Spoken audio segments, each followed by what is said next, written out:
Day 6 of the church remodel.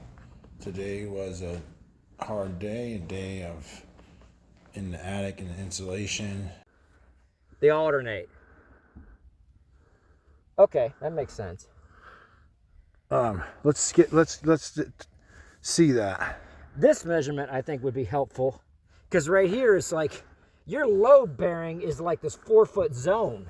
Yeah, and it goes from that end. No, well, I mean, it goes from there, that brace to this brace. You know what I'm saying? Like here. Like 3 feet.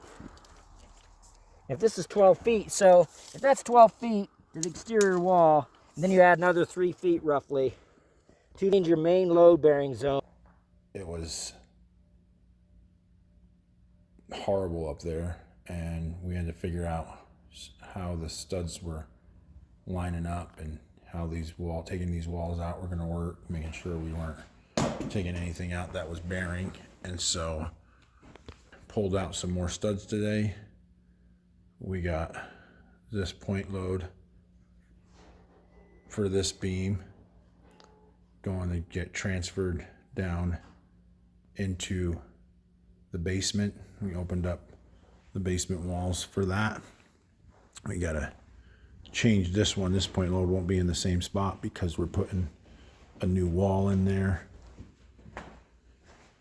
And we got guys coming tomorrow to get up there and suck out all that insulation. And this, just making sure once that insulation's out, we'll make sure that this 2x8 wall is not bearing. And then we'll take the rest of these studs out tomorrow, access that window back there. There's another window back there. We're gonna close those in and work on that. Hopefully we'll get some of that done by the end of the day tomorrow. We got some funky framing in here we're gonna probably fix tomorrow too. And so there's plenty to do. All these ceilings are gonna come down and we're moving along. We're chipping at it. We were up in that attic figuring stuff out, and you know, took us a little bit to sift through all that stuff.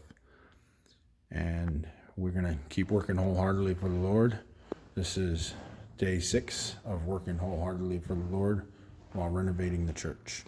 So I just want to add to that is that, you know, when you have to work wholeheartedly, sometimes there's complications that you run into, and that's the time you need to stop and pray.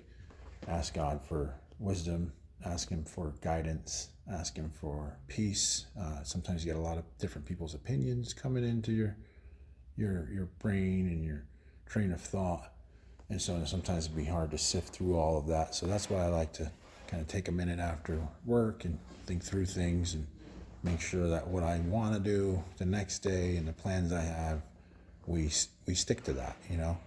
And so a lot of times that can be considered good stewardship, stewarding your position as the manager or the owner or the person in charge, whatever that looks like for you. I just pray that you will continue to do that, and you continue to be a good steward, and God will bless you in that. And don't forget to pray. In Jesus' name.